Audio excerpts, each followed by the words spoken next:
इस कार्यक्रम के पुण्यार्जक परिवार हैं श्री आदिनाथ महिला मंडल सेक्टर 4 गुड़गांव, सौभाग्यवती संध्या जयप्रकाश काला, श्रीमती मैना देवी चंपालाल काला, प्रतीक जयप्रकाश काला, सोलापुर महाराष्ट्र। स्वर्गीय श्री वज्जू भाई कीकानी, श्री प्रवीण भाई देसाई, श्री परिमल भाई खनधार, अहमदाबाद। श्रीमती सविता जैन धर्मपत्नी स्वर्गीय श्री गजेंद्र जैन, तरुण जैन, रुचिका जैन, आसपी जैन, अरुष जैन, रेले USA। दिनेश जैन, कमलेश जैन, पीयूष जैन, पिंकी जैन, रक्षित जैन, शामली उत्तर प्रदेश। श्रीमती कोकिला जयकुमार गांधी, जयकुमार नेमचंद गांधी, बाबूलाल जी, जयंती लाल जी, मांगीलाल जी, विजय, कमलेश, गिरीश, शत्रु, दिलीप, दीपक, योगेश एवं समस्त गांधी परिवार, पार्ले पॉइंट, सूरत। डॉक्टर तेज कुमार सोगानी जी की पुण्य स्मृति में धर्मपत्नी डॉक्टर अचला सोगानी, सुपुत्री महिमा सोगानी, श्रीमती मोनिका जैन धर्मपत्नी सुपार्श्व जैन, श्रीमती प्रियंका जैन धर्मपत्नी अमित जैन, बड़े भ्राता श्री माणक चंद एवं सोगानी परिवार, 8 अंबिका कॉलोनी, सांगानेर, जयपुर। दिवंगत श्री मोहनलाल जी पाटनी कलकत्ता की पावन स्मृति में सौभाग्यमल राजकुमारी, सुनील संगीता, साहिल प्रज्ञा एवं उत्सव कलकत्ता, टीकम सुशीला, नवनीत अनामिका, विकास श्वेता एवं सिद्धांत बेंगलोर, बाबूलाल शकुंतला कलकत्ता, अरविंद रेणु एवं Yashvardhan Bangalore. Shri Parasnath re rolling mills limited, Durgapur 1, Vardhaman, Paschim Bengal, Amita Jain, wife of Anil Kumar Jain, Sangeeta Jain, wife of Vipin Kumar Jain. Shri Subhash Jain, Shrimati Saroj Jain, Shrimati Renu Jain, Shrimati Anjali Jain, Shrimati Aarti Jain, Saanvi, Vardhan, Aarav, Kuvam, Sonipat, Haryana. Shrimati Champa Devi धर्मपत्नी स्वर्गीय श्री रतन लाल जी बड़जात्या, छोमू वाले, श्री सुरेश, सुमित्रा, शुभम, अंजलि, ऋतुजा बड़जात्या, गुवाहाटी, असम। जय जिनेन्द्र नमः श्री वर्धमानाय निर्धूत कलिलात्मने सालोकानां त्रिलोकानां यद्विद्यादर्पणायते। पंच परमेष्ठी भगवान की जय। रत्नकरण श्रावकाचार्य की इस पाठशाला में अभी तक गुणव्रतों के अंदर अनर्थ दंडों की चर्चा चल रही थी कि अनर्थ दंड कौन कौन से हैं जो त्याग करने योग्य हैं। अनर्थ दंड में पापोपदेश, हिंसादान, अपध्यान, दुष्श्रुति और प्रमादचर्या, इन 5 की बात आचार्य ने की। एक एक में इतना अच्छा विषय दिया था। आपने पिछली पाठशालाएं सुनी होंगी और आपने भी अनुभव किया होगा कि वास्तव में इन कार्यों को करना व्यर्थ है, अपना कोई मतलब नहीं होता और पाप बंद हो ही जाता है। तो इन 5 प्रकार के अनर्थ दंडों का त्याग करना अनर्थ दंड त्याग व्रत है। ये गुण व्रत में आता है। अब प्रश्न आता है, इस अनर्थ दंड व्रत में क्या क्या अतिचार लगते हैं, हम किन दोषों का ध्यान रखें, उस बारे में अगला श्लोक देखें। कंदर्पम कौतकोच्यम मौखर्यमते प्रसाधनम पंच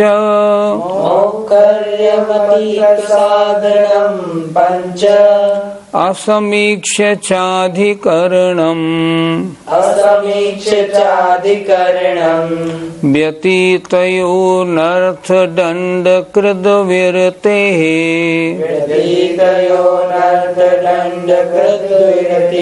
बोलिए।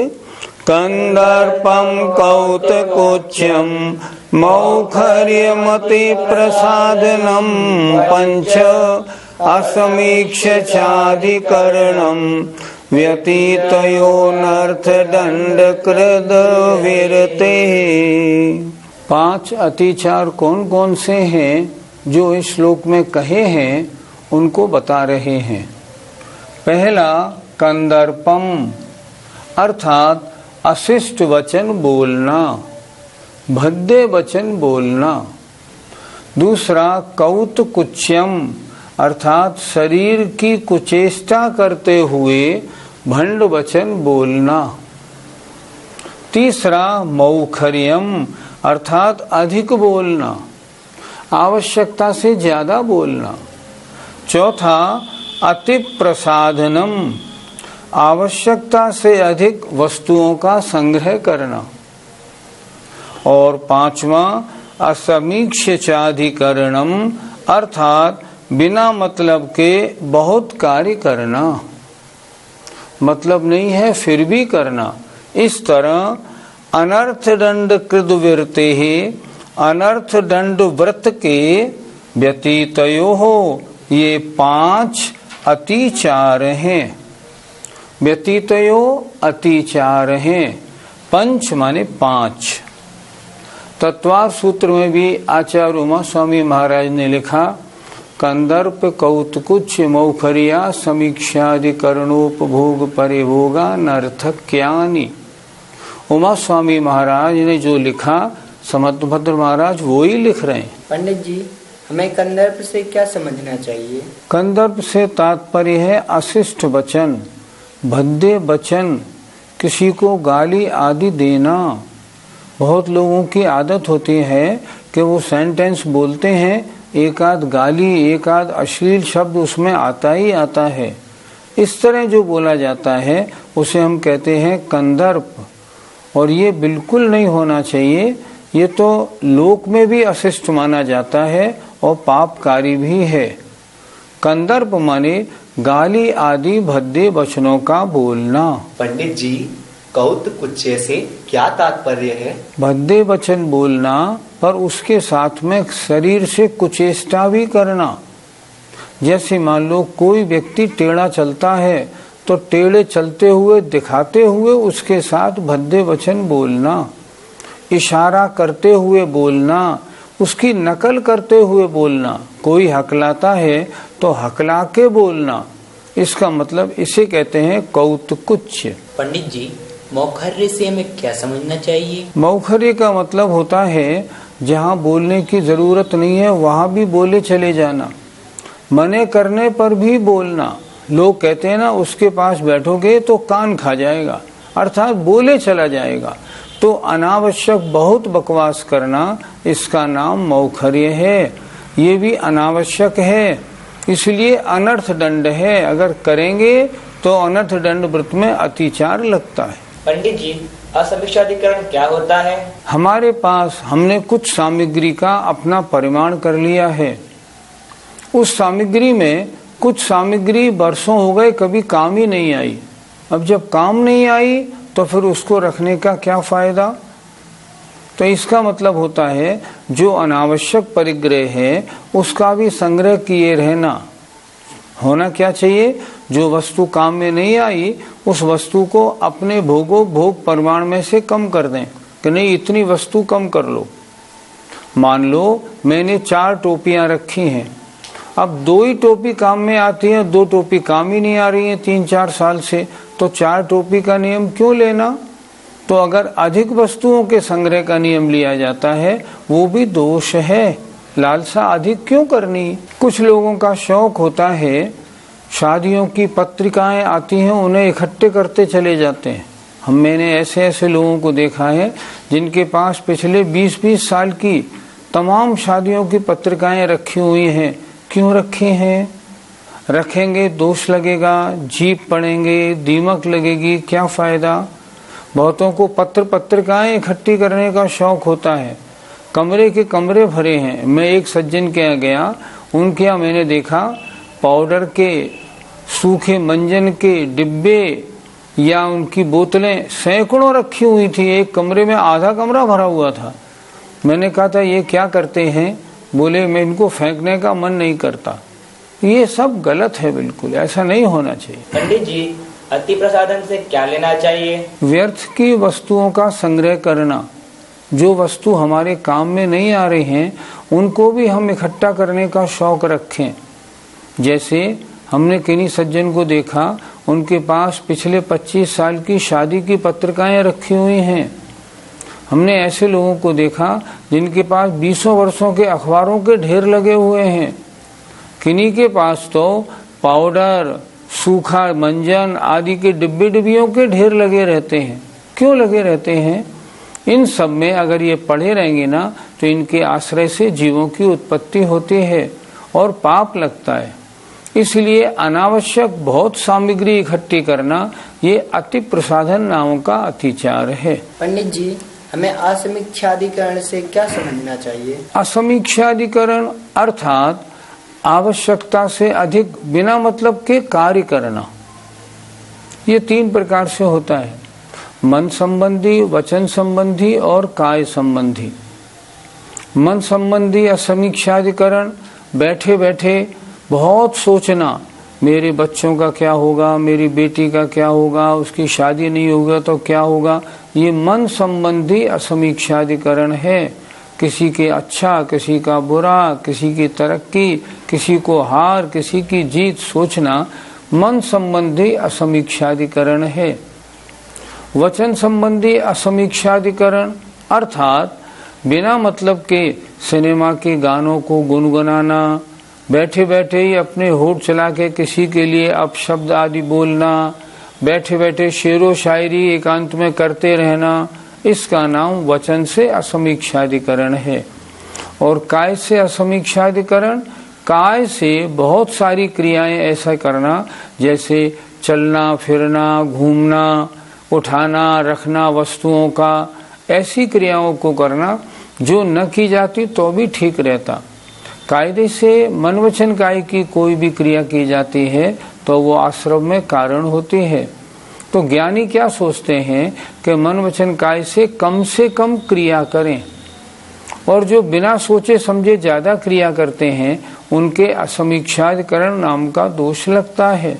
जैसे किसी व्यक्ति के यहाँ आप गए और आपने उनसे कहा, तेरे बेटे की शादी है, हाँ सुनो, तुम्हारे यहाँ सारे खाने पीने बनाने का सारा काम तू मेरे को संभाल देना, मैं वो सारा काम निपटाऊंगा।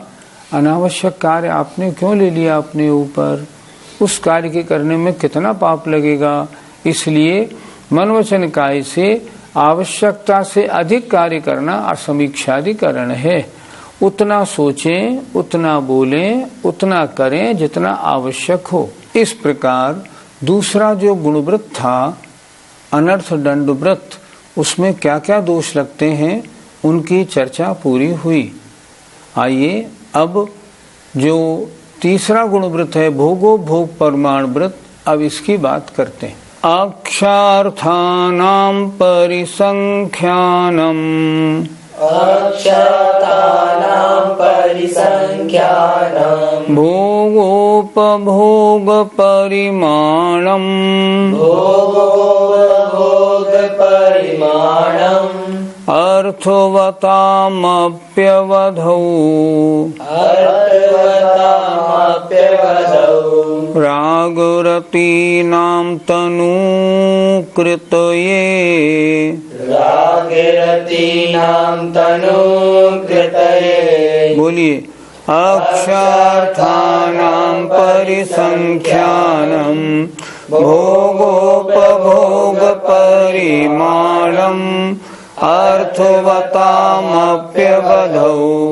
रागरतीनां तनूकृतये। अक्षार्थानाम इंद्रिय विषयों का, परिसंख्यानम परिमाण करना, उनको और सीमित करना। किनका? भोगोपभोग परिमाणम, अर्थात परिग्रह परमाणु व्रत में जो भोग उपभोग की सामग्री रखी थी ना, उन इंद्रिय विषयों को और सीमित करना। अर्थवताम अपि अवधौ, अवधौ माने जो परिग्रह परमाणु व्रत की सीमा है उसके अंदर ही, और अर्थवताम प्रयोजनभूत। रागरतीनाम माने लालसा को, तनुकृत्य माने घटाने के लिए। इस श्लोक का अर्थ थोड़ा ऊपर नीचे से लगाना पड़ेगा। देखें, भोगोपभोग परिमाणम, परिग्रह परमाणु व्रत में जो भोग और उपभोग की सामग्री का परिमाण किया था, उन इंद्रिय विषयों के प्रमाण करने के लिए और जो सीमा बनाई थी उसमें प्रयोजनभूत जो अपने कार्य के हैं उनमें लालसा को घटाने के लिए और परिमाण कर लेना, इसका नाम भोगोभोग परिमाण व्रत है। पंडित जी, इस व्रत का शब्दार्थ क्या है? ये व्रत 3 शब्दों से मिलके बना है, भोग, उपभोग और परिमाण। भोग कहते हैं जो वस्तु एक बार भोगने में आए उसे कहते हैं भोग। जैसे खाने पीने की वस्तुएं, आपने लड्डू एक बार खाया खत्म हो गया, ये कहते हैं भोग। आपने पानी पिया और खत्म हो गया, इसे कहते हैं भोग। उपभोग उसे कहते हैं जो वस्तु बार बार भोगने में आती है, जैसे वस्त्र, जैसे पेन, जैसे कार आदि, ये वस्तुएं उपभोग कहलाती हैं। और परिमाण माने इनकी सीमा कर लेना। सीमा नहीं करेगा तो कितनी रखेगा? तो वृत्ति तो भोग और उपभोग का परिमाण करता है। अब देखें, परिग्रह परिमाण व्रत में उसने रखा है कि मैं मान लो 4 कमीज और 4 कुर्ते रखूंगा। अब भोगो भोग परिमाण में वो नियम लेगा, मैं आज केवल 1 कमीज पहनूंगा, इससे ज्यादा नहीं।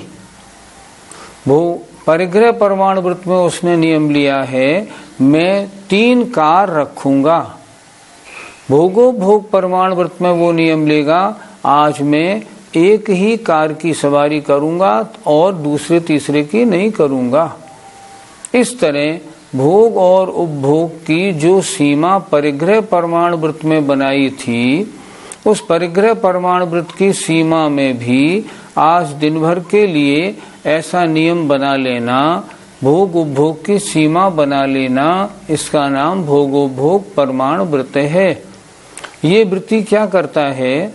ये वृत्ति प्रतिदिन रोज अपनी सारी इन सीमाओं को, भोग उपभोग की सीमाओं को लिख लेता है। जैसे उदाहरण, आज मैं 1 बार स्नान करूंगा, अब दोबारा स्नान नहीं करेगा। अगर मान लीजिए रास्ते में जा रहा है और किसी अशुद्ध वस्तु से छुप गया तो क्या करेगा? चुपचाप अलग बैठा रहेगा सारे दिन, पर स्नान नहीं करेगा। क्यों नहीं करेगा? मैंने 1 बार स्नान करने का नियम लिया था। भोजन, मैं सिर्फ अन्न का भोजन 1 बार करूंगा। अन्न का भोजन करने बैठा और उसमें एक चींटी निकल आई, अब छोड़ देगा, अब दोबारा भोजन नहीं करेगा। इस तरह अर्थात जो भोग और उपभोग की जो सीमा परिग्रह परमाणु व्रत में है, उसमें भी आज मैं इतनी बार नहाऊंगा, इतनी बार तेल लगाऊंगा, इतनी बार संगीत सुनूंगा, इतनी बार सवारी में बैठूंगा, इतनी बार बाजार जाऊंगा, इस हर चीज का नियम बना लेता है। मैं इतनी हरी खाऊंगा, पानी इतनी बार पीऊंगा, इस तरह। और परिग्रह परमाण व्रत में सीधा सीमा ज्यादा थी, इतने कमीज, इतने पजामे पहनूंगा, आज मैं 1 ही टोपी लगाऊंगा, और वो टोपी अगर मान लो गिर जाए तो दूसरी टोपी यूज नहीं करेगा। इस तरह जो पंचेंद्रियों के विषयों में और आसक्ति कम करने के लिए परिग्रह परमाण व्रत में जो सीमा बनाई थी, उनमें भी जो भोग और उपभोग की वस्तुएं हैं उनको आज 1 दिन में मैं इतने यूज करूंगा, शेष नहीं करूंगा, ऐसी सीमा का बना लेना, इसका नाम भोगोभोग परमाणु व्रत है। गुरुजी, ऐसा करने से क्या लाभ होगा? लाभ ये होगा, रखा तो उसने लालसा, उसकी लालसा तो बहुत थी, लेकिन लालसा को उसने कम कर लिया। जैसे उसने परिग्रह परमाणु व्रत में रखा था कि मेरे पास 3 कार हैं, लेकिन आज वो सोचेगा नहीं, आज मैं तीनों कारों का यूज नहीं करूंगा, आज मुझे 1 ही कार यूज करनी है। तब जो 5 विषयों में जो इतनी उसकी लालसा थी ना, वो लालसा घट जाएगी।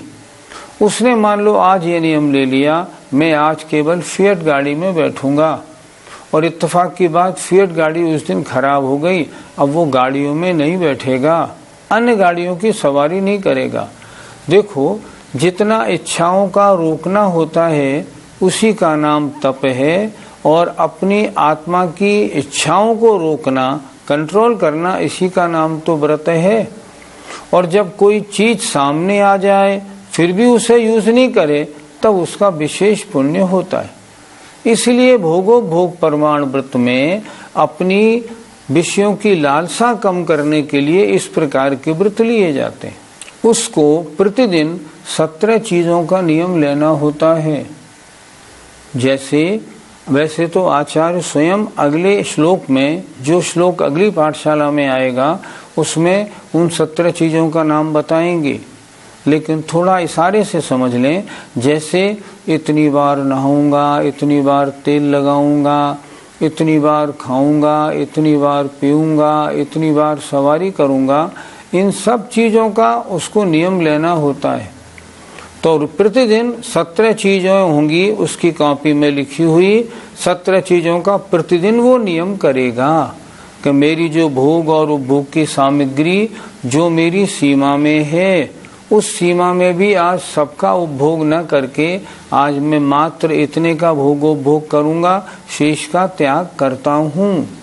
अब कैसी भी परिस्थिति आ जाए अब वो उन शेष का प्रयोग नहीं करेगा। इसका नियम लेना भोगोभोग प्रमाण व्रत है। ये 17 चीजों का प्रतिदिन लिया जाता है। जो व्रती नहीं है क्या उनको भी ऐसा करना चाहिए? क्यों नहीं करना चाहिए? जैसे आपने नियम लिया, आज इतवार है, आज मैं नमक नहीं खाऊंगा, आपने अपनी इच्छाओं का निरोध किया। बिल्कुल। आपने आज सुबह संकल्प बना लिया, आज मुझे केवल 5 हरी खानी है और हरी नहीं खाऊंगा। खाने बैठे 5 हरी गिन ली, बाकी हटा दी। इतना करने से इच्छाओं का निरोध तो होता ही होता है। आज मुझे 1 रोटी ही खानी है और नहीं खानी, तो 1 रोटी खाई, शेष इच्छाओं को रोका। इच्छाओं का रोकना, इसी का नाम तो तप है। अगर हम और आपने अभी प्रतिमाएं नहीं ली हैं तो भी यदि हम दिशाओं का नियम लेते हैं, अनर्थ दंड व्यर्थ की क्रियाओं से बचते हैं, भोग और उपभोग की सामग्री का प्रतिदिन नियम भी ले लेते हैं, तो भी पुण्यबंध तो होता ही होता है। व्रत नहीं कहलाएगा, नियम तो कहलाएगा ना। इसलिए सबको नियम लेना चाहिए। अपनी शक्ति परिस्थिति के अनुसार जितना बन जाए उतना नियम लेना बहुत लाभकारी होता है। जय जिनेंद्र। इस कार्यक्रम के पुण्यार्जक परिवार हैं श्री आदिनाथ महिला मंडल सेक्टर 4 गुड़गांव, सौभाग्यवती संध्या जयप्रकाश काला, श्रीमती मैना देवी चंपालाल काला, प्रतीक जयप्रकाश काला, सोलापुर महाराष्ट्र। स्वर्गीय श्री वज्जू भाई कीकानी, श्री प्रवीण भाई देसाई, श्री परिमल भाई खनधार, अहमदाबाद। श्रीमती सविता जैन धर्मपत्नी स्वर्गीय श्री गजेंद्र जैन, तरुण जैन, रुचिका जैन, आसफी जैन, अरुष जैन, रेले USA। दिनेश जैन, कमलेश जैन, पीयूष जैन, पिंकी जैन, रक्षित जैन, शामली उत्तर प्रदेश। श्रीमती कोकिला जयकुमार गांधी, जयकुमार नेमचंद गांधी, बाबूलाल जी, जयंती लाल जी, मांगीलाल जी, विजय, कमलेश, गिरीश, शत्रु, दिलीप, दीपक, योगेश एवं समस्त गांधी परिवार, पार्ले पॉइंट, सूरत। डॉक्टर तेज कुमार सोगानी जी की पुण्य स्मृति में धर्मपत्नी डॉक्टर अचला सोगानी, सुपुत्री महिमा सोगानी, श्रीमती मोनिका जैन धर्मपत्नी सुपार्श्व जैन, श्रीमती प्रियंका जैन धर्मपत्नी अमित जैन, बड़े भ्राता श्री माणक चंद एवं सोगानी परिवार, 8 अंबिका कॉलोनी, सांगानेर, जयपुर। दिवंगत श्री मोहनलाल जी पाटनी कलकत्ता की पावन स्मृति में सौभाग्यमल राजकुमारी, सुनील संगीता, साहिल प्रज्ञा एवं उत्सव कलकत्ता, टीकम सुशीला, नवनीत अनामिका, विकास श्वेता एवं सिद्धांत बेंगलोर, बाबूलाल शकुंतला कलकत्ता, अरविंद रेणु एवं Yashvardhan Bangalore. Shri Parasnath re rolling mills limited, Durgapur 1, Vardhaman, Paschim Bengal, Amita Jain, wife of Anil Kumar Jain, Sangeeta Jain, wife of Vipin Kumar Jain. Shri Subhash Jain, Shrimati Saroj Jain, Shrimati Renu Jain, Shrimati Anjali Jain, Shrimati Aarti Jain, Saanvi, Vardhan, Aarav, Kuvam, Sonipat, Haryana. Shrimati Champa Devi धर्मपत्नी स्वर्गीय श्री रतन लाल जी बड़जात्या, छोमू वाले। श्री सुरेश, सुमित्रा, शुभम, अंजलि, ऋतुजा बड़जात्या, गुवाहाटी, असम।